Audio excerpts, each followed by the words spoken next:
Sarah Stern for this great opportunity and her great efforts to represent me and tell my story of pain to many people. And now I have lots of support in the challenges that I have, especially recently. I am very honored and very grateful for Emmett, and it's a great privilege to be here tonight with you guys. Thank you so much for your support.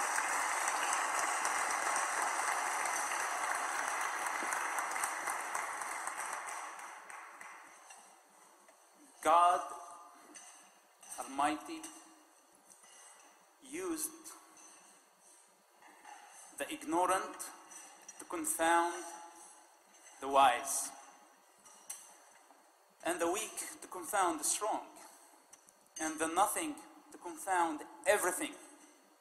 I am ignorant, weak, and nothing, and God is using me, and I'm very honored to be used by God Almighty, the God of love against the God of hate.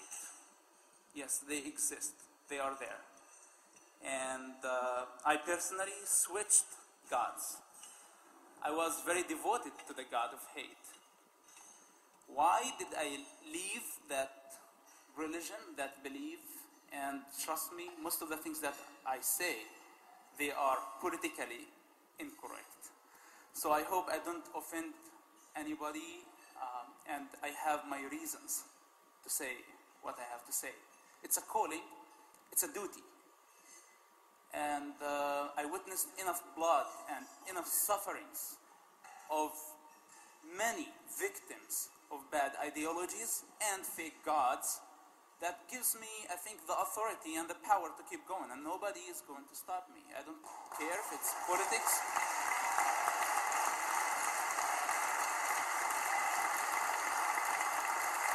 Thank you. So, why did I leave? Why did I leave Islam?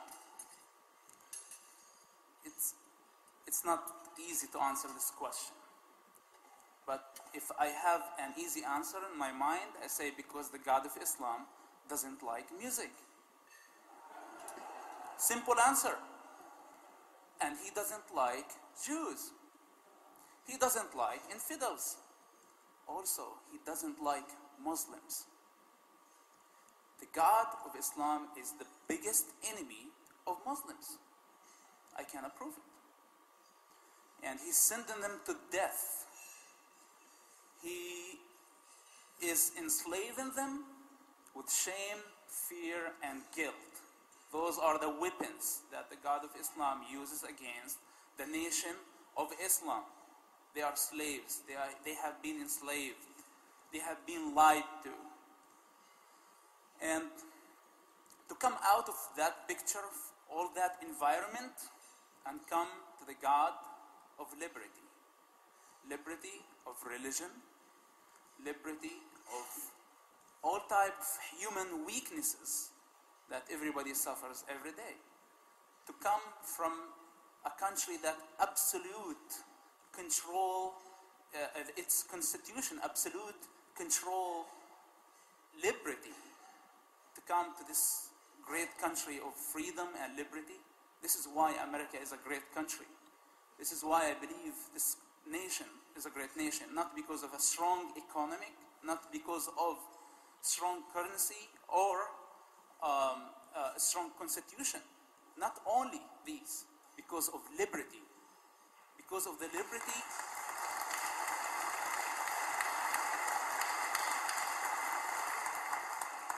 that springs its roots from the teachings and the sacrifice of my God on the cross. I'm sorry, I'm not here to preach. I'm not a preacher, and I know that we are short on time. But all the credits goes to my God. When I was affiliated with Hamas, at the same time I was affiliated with the Israeli Shin Bet, Christian, and a beginner Christian, I was reading the Bible, and one of the many verses said, "Give whoever asks you." So I was walking in West Jerusalem, the Jewish side of Jerusalem. And a homeless beggar asked me to help him. And during that time, I said, this great teacher of the Bible is asking me to help everybody, no matter what. Whoever asked me, he didn't say Jews or Christians, anybody. It's unconditional love and unconditional giving. So I gave that man just pennies. But from that point, my life started to change forever. It's all about humanity. Our God came in the flesh because he's human, because he loves us. He loves everybody unconditionally. And unfortunately, the God of Islam is not this type of a God. I think he's a terrorist because he mandates killing. And by the way, when we talk about the Quran, there is a huge difference. There are in the Bible violent verses. And I am not saying that the Quran also has some violent verses. What I'm saying that the Quran mandates killing. It's a way of worshiping. It's a way of worshiping by killing everybody who doesn't believe in Islam. And from Islam, as a name, by the way, when we hear Islam, Islam means submission. Islam doesn't mean peace. Salam means peace. Islam means submission. Submit, or the options are not good. It was our project. I know enough about it. I was devoted to that. And either, if it's in the United States or maybe somewhere from an island, thank God for technology. If I have to be somewhere else, I will keep fighting the God of Islam because he's taken my family from me. I don't blame my family for disowning me today. I blame their God. My people are fighting for liberation, Palestinian people. And who's their greatest enemy? Israel. They want to destroy Israel so they become liberated. While they worship the God that is really their enemy every day. They don't recognize that they're worshiping their biggest enemy every day and they're looking for other enemies outside. What will happen if Israel just disappear from the map? There is no Israel anymore. Will there be peace in the Middle East? Palestinians will kill each other, I guarantee you, and it happened. I said this, by the way, before what happened in Gaza. I'm not saying that Palestinians don't have the right to be like any other nation. Those are my people. I know enough about their sufferings. And I cry for their pain. But they need to take serious steps toward, first, to understand what liberty means. What freedom means. In order to fight for something, you need to understand what you're fighting for. You cannot fight for liberty while you don't understand what liberty means. You cannot achieve liberty while you're killing liberty every day in your house, in your heart as individual. Those are the problems that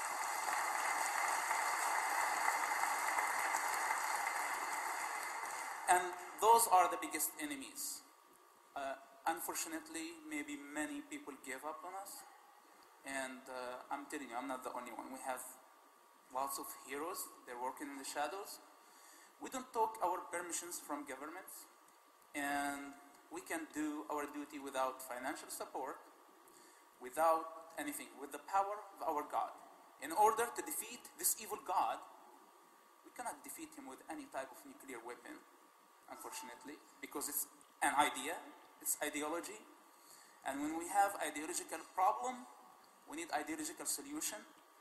We are going to see the doubt in the mind, in the heart of every Muslim, suicide bomber, terrorist, moderate, fundamentalist, fanatic, all of them. We're going to see the doubts of their God in their minds. We are going to help them to understand their God only exists in their minds. He's a illogical God. He doesn't have moralities.